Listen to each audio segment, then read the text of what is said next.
This episode does have content that some may find distressing. Listener discretion is advised. Hello and welcome to It's Murder Up North.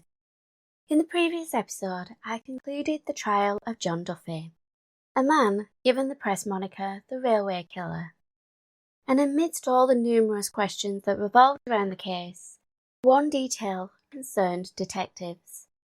Aside from his convictions for the murder of Alison Day and Martia Tamboza, Duffy had also been convicted of 5 rapes, with 2 more left on file. However, the police had suspicions he was responsible for at least 25 other attacks, many of which were committed alongside another man who was yet to be identified. The thought that this second individual still stalked the streets haunted investigators, but as the years passed, it seemed they were no closer to catching the mystery man. Join me in this instalment as I delve into the life of John Duffy and the unmasking of his accomplice.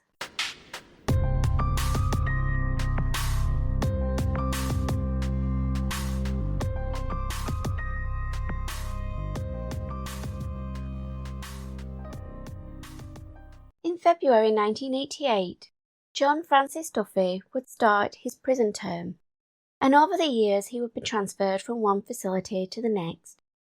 This included spending time within Wakefield Prison, 200 miles as the crow flies from his birthplace of Dundalk in Ireland. The second of Frank and Philomena's 3 children, having a sister Susan and a brother James, John Duffy was born on the 29th of November 1958 in the terraced home in which his grandmother still resided at the time of his conviction. A devout Catholic family, his parents bestowed upon their son the name of Pope John XXIII, and by all accounts his family were hard-working and respectable, while their middle child was described as loyal, popular and caring. Yet there were some inconsistencies in how his early years were reported following Duffy's conviction, with it being claimed that the killer had once been in the church choir and was an altar boy. This provided a notable juxtaposition from the man he would become, but it was a claim quickly disputed by the Drogheda Argos and Leinster Journal, as Duffy's family had relocated to London when he was 6, meaning he was too young to carry out these roles. However, he did briefly attend De La Salle's infant school, where the well-liked little boy was known as Ginger due to his red hair. One fellow classmate, Rosie Boland, recalled Duffy as one of the sweetest children you could ever meet. These close bonds the youngster had established were severed upon his family's move to London. It was prompted by the lack of job opportunities in Ireland, and like many of his fellow countrymen, Frank was forced to relocate his family to London in hopes of securing employment. The Duffy family took up residence in Kilburn amidst a large Irish Catholic community, where Duffy would begin attending St. Dominic's Roman Catholic school. Beyond this, he was a member of the Scouts and Army Cadets, as well as partaking in swimming and judo. His short stature of 5'4", quiet nature, acne-prone skin and red hair made him a target for bullies, particularly when he started at Haverstock Hill Secondary School, close to the Chalk Farm area of North London. Here he was singled out as an acne-riddled loner who skulked around with the hood of his duffel coat pulled over his head, the perfect target for tormenting teenagers. Although he was proficient in sporting activities, Duffy struggled academically, a situation which led to him being advised to seek employment in a hands-on profession such as plumbing or woodwork. He would choose the latter, signing up to be an apprentice carpenter in April 1975, through which he achieved his City and Guild certificate. This was a certification the police had initially considered Alison Day's killer possessed, due to the use of a tourniquet, which was a common technique used in carpentry. However, Duffy's time as an apprentice with the company in Camden did not turn into full employment. He was considered unpopular amongst his colleagues, and his attendance record was poor. This resulted in him being let go upon completion of his apprenticeship in 1978. Yet he swiftly found employment with a building firm, where he remained for 2 years, before securing a position as a carpenter for British Rail. 1980 marked many new beginnings for 21-year-old Duffy, not only in his professional life but in his personal life too, when he met 17-year-old Margaret Byrne at Queensway Ice Ring in West London. It was an encounter she later recited to the London Mirror, admitting that it wasn't love at first sight. She told journalists Sandra White and Martin Brunt, quote, "I was 17 and he was nearly 21. I had gone skating with a girlfriend and he was there with a mate. My girlfriend fancied his pal and we all got talking. I didn't like him much, but I didn't have much choice because my friend wanted to go out with his mate, so we started to go as a foursome." He quickly gained her affection, showering her with romantic gifts of teddies, flowers and chocolates. He would also call her on the phone constantly and told her, quote, "You're the only girl for me." Despite Duffy being jealous and possessive, the teenage Margaret was swept away by these romantic gestures, claiming, "I was flattered by his attention. I was chuffed he wanted to be with me." But not everyone accepted the relationship. As Margaret recalled, "None of my friends liked him, and my mother was definitely against him." Having fallen head over heels in love with Duffy, the teenager did not heed anyone's concerns, and within a year of meeting she impulsively agreed to get married. But her wedding day on June 18, 1980 at Camden Registry Office was a solitary one. The couple had not told their respective families of the nuptials. As such, the ceremony was only attended by 2 friends who acted as witnesses. During the interview with the Sunday Mirror, Margaret reflected on the hasty union, admitting, "We kept it secret from our family because I was too scared to tell my mum. The day we got married, I knew I was making a mistake, but I didn't have the guts to get out of it." After a celebration dinner in an Indian restaurant, we both went home to our parents, still not telling them that we were man and wife. Eventually we confessed, and went to live with his mum and dad in Kilburn. Margaret would also disclose the awkward beginnings of their intimacy. With Duffy's Catholic background and her having attended a convent school, sex had been a taboo topic. So, when it was time to consummate the marriage, the virginal couple bought books such as The Joy of Sex in order to figure out what to do. But as they became comfortable with intimacy, Margaret noted, quote, "Making love meant sordid sex." As she would disclose to the court, Duffy developed a disturbing relationship with intercourse. She recalled, "He used to tie me up with my dressing gown cord or his kung fu black belt, but it seemed just like a game. He would sneak up on me and tie my hands behind my back and force himself upon me." Unbeknownst to her, this role play in the bedroom mirrored how he attacked his victims, grabbing his target from behind, binding their hands in a prayer-like pose behind their backs. The intimate side of their relationship was only known to Mr. and Mrs. Duffy, who, to the outside world, simply appeared like an average young couple in love. And despite her mother's disapproval of Duffy, Margaret's brother David initially found his new brother-in-law to be amiable, as he would often accompany the pair during trips to see the latest martial arts film at the cinema. The marriage began to disintegrate in 1982, when the couple's struggles to conceive led to a devastating diagnosis that Duffy could not father a child. It was a situation which changed everything. As Margaret recalled, "He wanted children desperately. He was jealous because his best friend had a family and he didn't. Doctors had told him that he had an exceptionally low sperm count, which made it unlikely he could father a child. But he wouldn't accept it. We tried artificial insemination. He wanted a baby so much that in the end he agreed we should ask about me having a sperm donor's child. He had this macho thing about wanting to show off his wife and baby. pretending it was his. This news coincided with him losing his job at British Rail and his descent into a deep depression, marked with attempts to end his own life.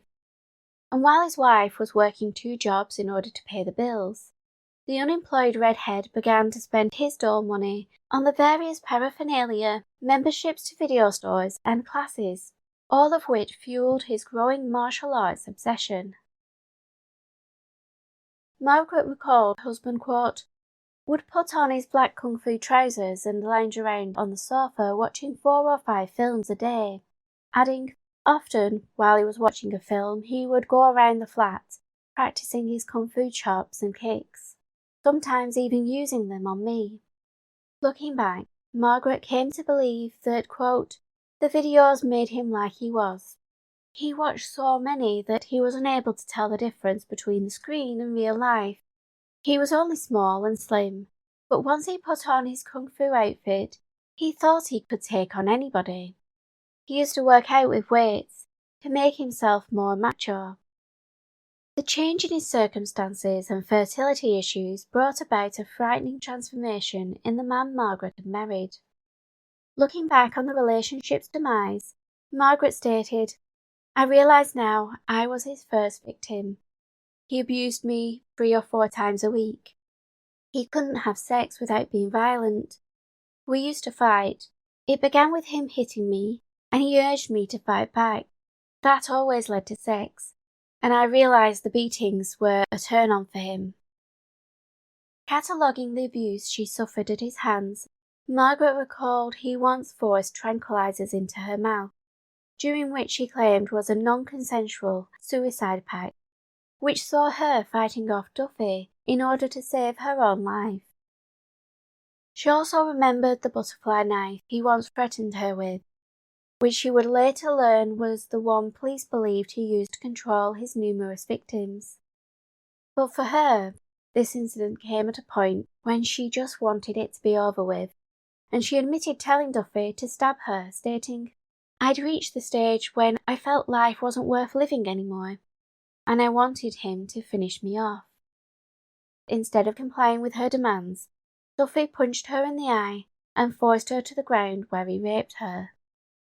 Margaret had spent 4 years living with a man who could change his character in an instant. As she stated, he could be perfectly rational and nice one minute, and the next act like a raving madman. But he never lost control. If a neighbour or friend came around in the middle of one of our fights, he could switch off the nastiness and be perfectly charming. In the early stages of their relationship, Margaret was able to conceal the beatings, as Duffy took care to only cause bruises where no one could see them. But her decision to leave him revealed the true monster he was. She briefly tried to leave in 1984, but he lured her back with the usual promises that he would change, and he would never hurt her again. Yet by the middle of 1985 he had proven his words were hollow, and she left him the day after their wedding anniversary. Addressing why she hadn't left him sooner, Margaret would tell the Daily Express, It wasn't as simple as that. You don't give up 5 years with someone so easily. Anyway, I had nowhere to go. At the back of my mind, I feared that if I did leave, he would come looking for me. However, as she would divulge to the court, she had to return to her former marital home to retrieve letters or belongings, and during these visits, Duffy would force himself upon her.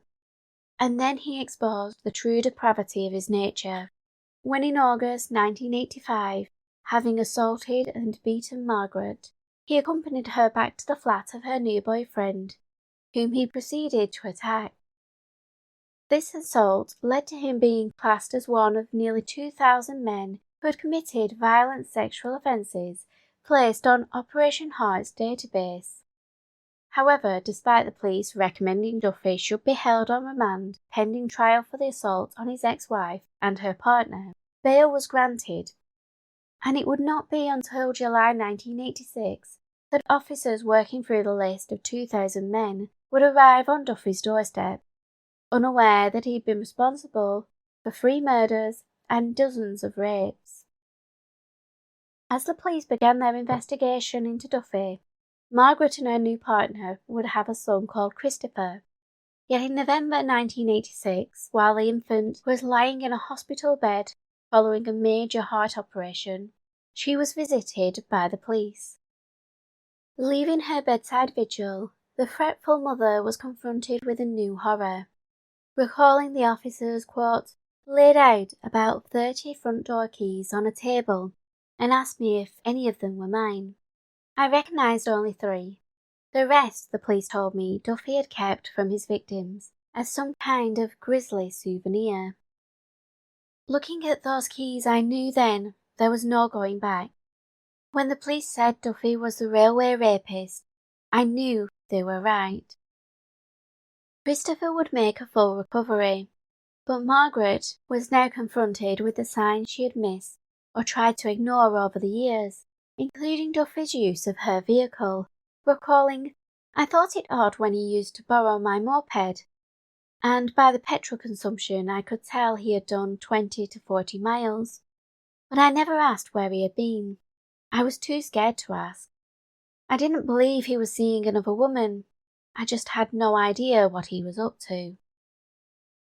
Margaret admitted that she felt like she should have been his one and only victim, feeling that if he had been arrested for her death, no one else would have suffered at his hands.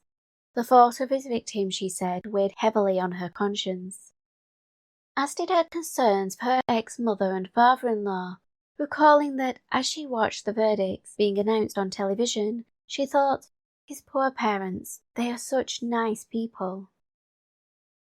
While those associated with Duffy tried to come to terms with the heinous nature of his crimes, the police were seeking the identity of the man who accompanied him while committing at least 20 rapes. The Sunday Express reported that detectives were going to question the convicted killer, who was now residing in Wormwood Scrubs prison, regarding this individual's identity. Although the newspaper went on to report that the investigators already had a suspect in mind, however, insufficient evidence had prevented them from pressing charges. The unnamed man was said to have been Duffy's partner, not only during some of the rapes but when committing other offences. The pair had been arrested outside a building site with knives and balaclavas found on their person. The arresting officer assumed they were equipped to carry out a burglary. However, having admitted their guilt, the 2 men were given non-custodial sentences for attempted burglary. It was only in retrospect that it seems likely the men had darker intentions that night, especially considering that several rape victims described their attackers as being 2 men, posed as joggers, who would wear balaclavas to hide their faces and wield a blade to make sure their target remained compliant. Despite these eyewitness accounts, only Duffy was identified during a police lineup, while no one picked out his suspected accomplice, and with no forensics to tie him to the rapes, the man was released without charge. But police suspicions lingered, and on the 28th of February 1988, while discussing the pending interview with Duffy behind bars, a police source told the Daily Express, hopefully, now that Duffy knows he will spend almost the rest of his life in prison, he will talk. We won't be able to nail this man unless he does. However, the police would be left in a frustrating and unnerving position, as the convicted killer refused to talk, meaning they had no viable reason to arrest the man they suspected had carried out the rapes alongside Duffy. Behind the prison walls, the now convicted killer and rapist was said to be a quiet, solitary figure, who continued to claim he had amnesia. However, he never challenged his conviction, seemingly resigned to the prospect that he may spend the rest of his life behind bars. The thought of a second man still stalking the streets was a constant concern for police, with every new attack igniting the fear that he had struck again. But each attack also provided some hope that some evidence may be left which could help ensnare Duffy's elusive accomplice. Almost a decade after the murders, a new terror stalked Duffy's old hunting grounds in North London, with rapes which bore a resemblance to the crimes he once committed alongside his mystery companion. While the spate of new attacks were being investigated, a chance conversation between two officers over drinks in a pub would bring the similarities to light. Operation Loudwater had been established after a series of rapes had taken place close to or at train stations in the North London area. Amongst the officers assigned to the case was DC Caroline Murphy, and while they had been able to acquire some DNA evidence, they had yet to locate a match. It was a situation that had frustrated the young officer, who vented her feelings to John Hay as the pair were drinking in a pub. Unbeknownst to DC Murphy, her colleague had worked on Operation Heart, which had been established to investigate dozens of rapes in the North London area during the 1980s, the intelligence from which had helped bring Duffy to justice. Recognising the similarities between her investigation and the one undertaken almost a decade prior, he told her about Duffy and his accomplice who was never caught. Unfortunately, Hay was unable to recall the name of the individual they suspected of being the second man. But he had given his fellow officer a new lead to consider. She first called Whitmore Prison, where Duffy was incarcerated at the time, and she was relieved to learn that he was still behind bars. His sentence had been updated to a whole life tariff, and given the high risk he posed to the public, he had not been permitted to leave prison since his incarceration. What she hadn't anticipated was that Duffy had been speaking with a psychiatrist after he had been experiencing terrifying nightmares since the early 1990s. It seemed that the memories he had allegedly lost were coming back to him. The night terrors had started shortly after a visit from Detective Superintendent Les Boland in 1990. The officer had originally worked as an office manager during the Anne Locke inquiry. However, 4 years later he had risen through the ranks and decided to revisit the case. Yet his desire to speak to Duffy was tempered by the concerns that his questioning could cause memories to resurface, which may result in the prisoner suffering a breakdown, given that he was still claiming amnesia. Although DS Boland was unable to glean any new information from Duffy, in the months following his visit, the prisoner began to have a recurring nightmare. In them, he saw a young girl being pursued along a canal towpath at night, and he would awake sweating and trembling in terror. These frightful nightmares would eventually lead to him being seen by a Dr. Jenny Cutler, head of forensic psychiatry at Whitmore Prison. And during their first appointment, he made his first disclosure, confirming the police's suspicion he had faked his amnesia. However, her assessment of the patient led to Dr. Cutler concluding that although his claim may have initially been false, she believed that his arrest, combined with the questioning and his loved one's learning of his crimes, had brought about genuine memory loss, as his mind disassociated from the memories which were causing him mental turmoil. Taking into consideration her patient's potentially fragile mind, she sought to work on helping him unlock the memories in a careful and considered manner, hoping to avoid the risk of causing a complete mental shutdown. Dr. Cutler approached the sessions, between them unaware of the details of her patient's crimes. She would later request these but was denied, as it was felt that should Duffy confess to his crimes, they did not want to court any suggestion that the prisoner was coached. Unaware of the true nature of the man across from her, the months would pass, and through gradual disclosures, Dr. Cutler would soon be the first to hear of the crimes from Duffy's perspective, revelations which not only revealed his insidious character, but unmasked his accomplice. It was a friend he had met on his first day at Haverstock Secondary School, who endured the bullying beside him but was also his protector, with the pair taking up martial arts in order to stand up to their tormentors. As Duffy spoke, Dr. Cutler gained an insight into the bond between the two that had been forged in the schoolyard. It seemed the quiet, introverted Duffy almost idolised his outgoing and confident friend, who took risks and was thrilling to be around. These innocuous discussions of a blossoming friendship began to take a darker turn, as Duffy started to recall going out late at night with his companion, driving around North London, listening to Michael Jackson's Thriller, and hunting. Slowly he began to divulge details of their nocturnal activities and the dark deeds they carried out upon unsuspecting young women and girls. Sometimes they targeted ones who were alone, but on other occasions they would attack a pair, with each of them having their own victim. One time Duffy began to open up about the series of rapes he and his accomplice had committed, linking himself not only to the assaults he had been convicted to, but also to ones that had not yet been pursued due to insufficient evidence.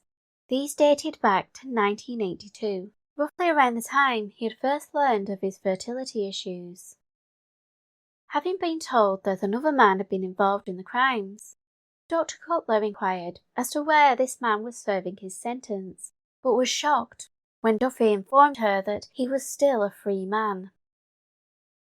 He went on to disclose that they had sworn an oath not to turn on each other, even if one of them was caught, and Duffy had loyally stuck to this promise, stating that had his accomplice been sent to prison instead, Duffy had promised to take care of his friend's family. It is suspected that in the 10 years since his imprisonment, the bond between the two men had deteriorated, with the pair having no contact whatsoever. Perhaps Duffy had begun to question why he was the only one paying for the crimes they committed together. Dr. Cutler noted that her patient seemed concerned that his friend may be carrying out attacks alone. While this is speculation, it is possible Duffy may have heard reports of the assaults taking place in their old hunting ground of North London, which bore the hallmarks of his crimes, and began to suspect that his friend was the culprit. It was a suspicion shared by the officers investigating the current series of rapes, and following her phone call to Whitmore Prison, DC Catherine Murphy had not only learned that Duffy had started talking, but through his sessions with Dr. Cutler he had named his accomplice. DC Murphy revisited the case files pertaining to the 1980s rapes, and compared them against the recent attacks, finding plausible comparisons between the two. She also learned that a couple of the current attacks had taken place close to where Duffy's accomplice lived with his wife and children.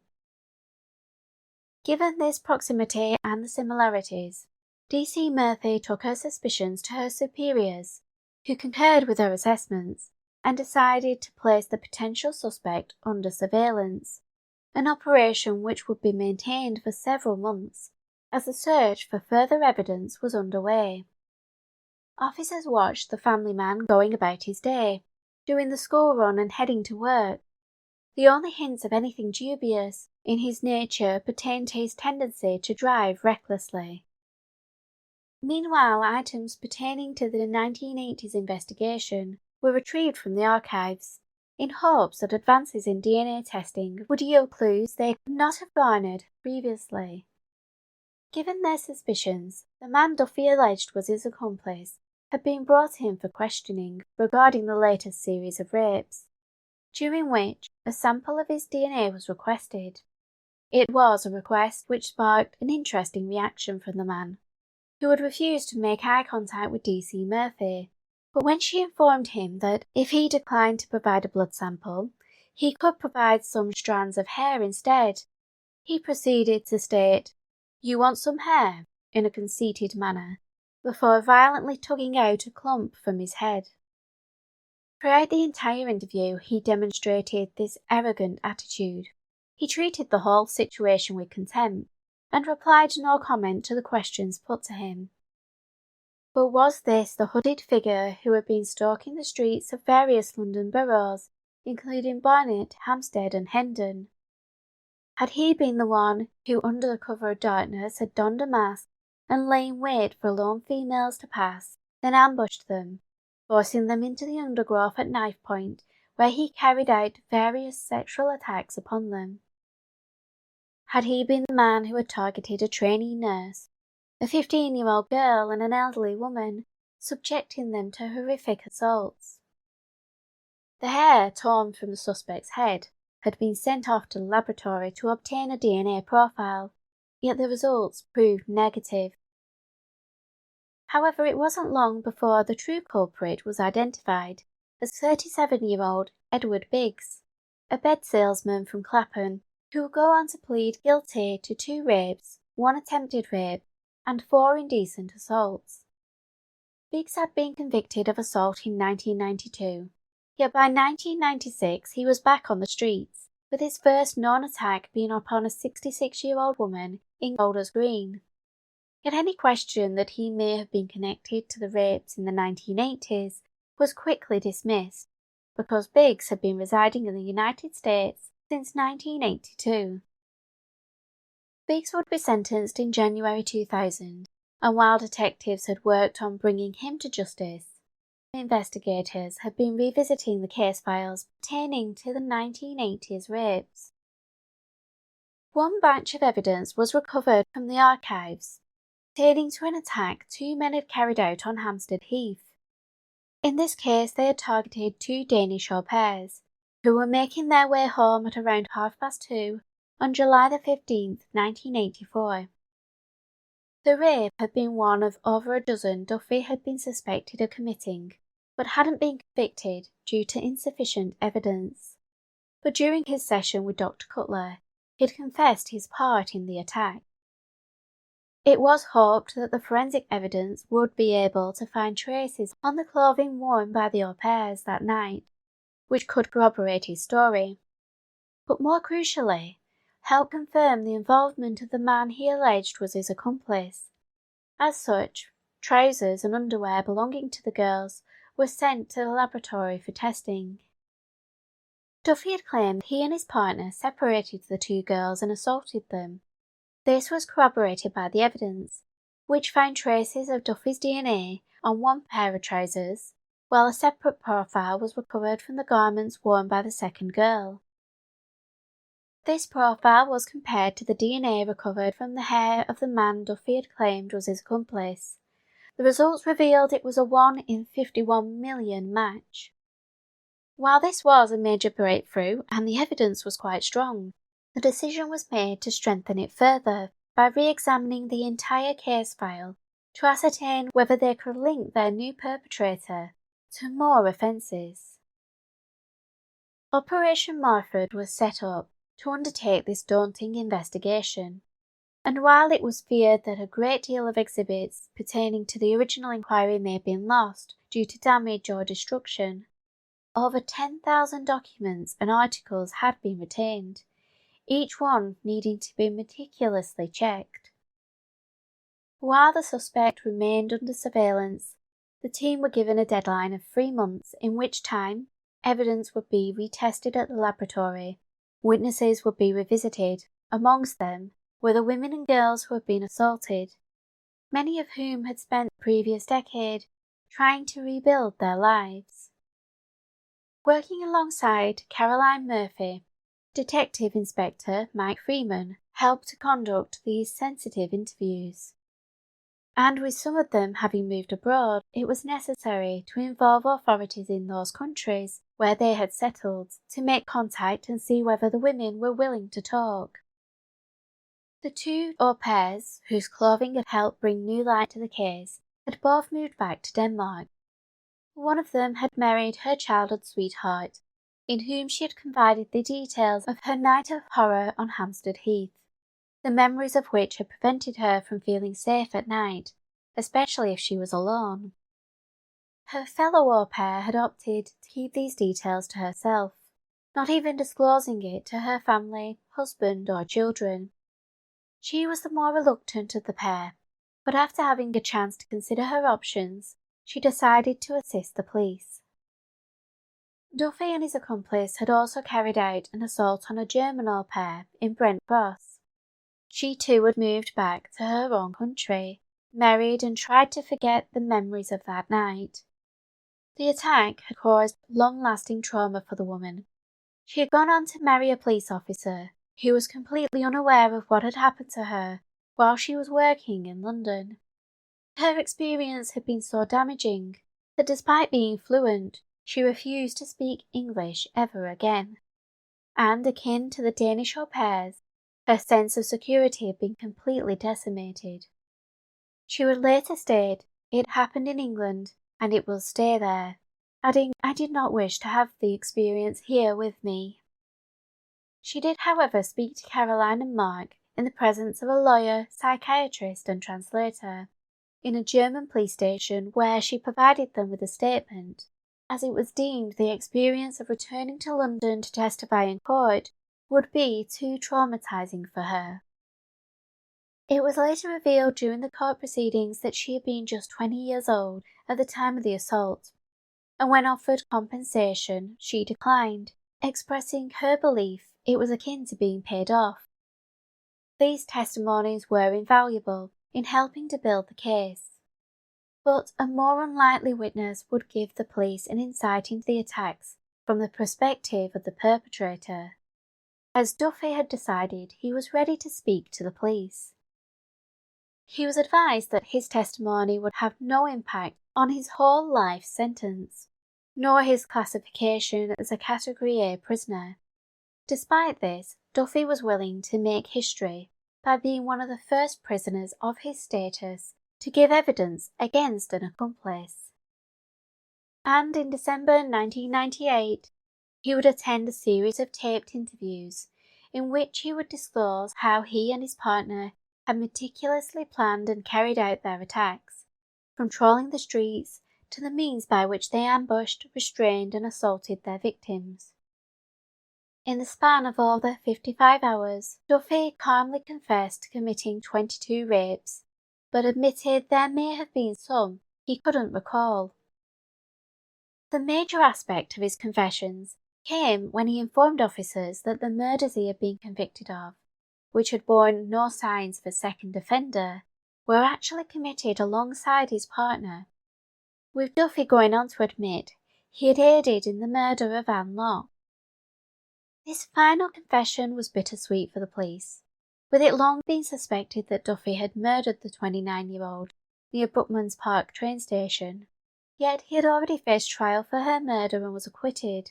As such, the double jeopardy law, which prevented an individual from being tried for the same offence twice, denied them the chance to see him brought to justice.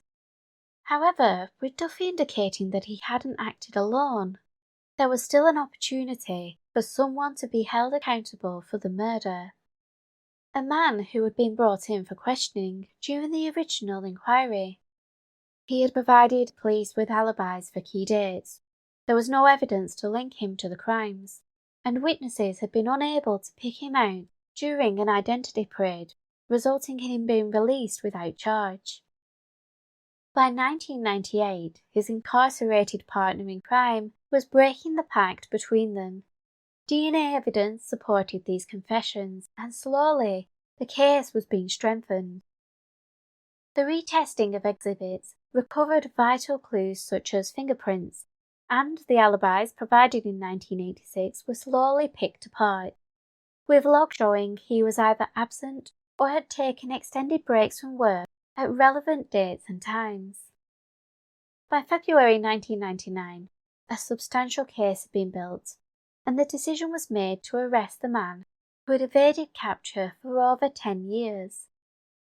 While his partner in crime had languished behind bars, this man had continued living his life, a normal neighbour and work colleague, a father who ferried his children to and from school, and seemingly a loving husband.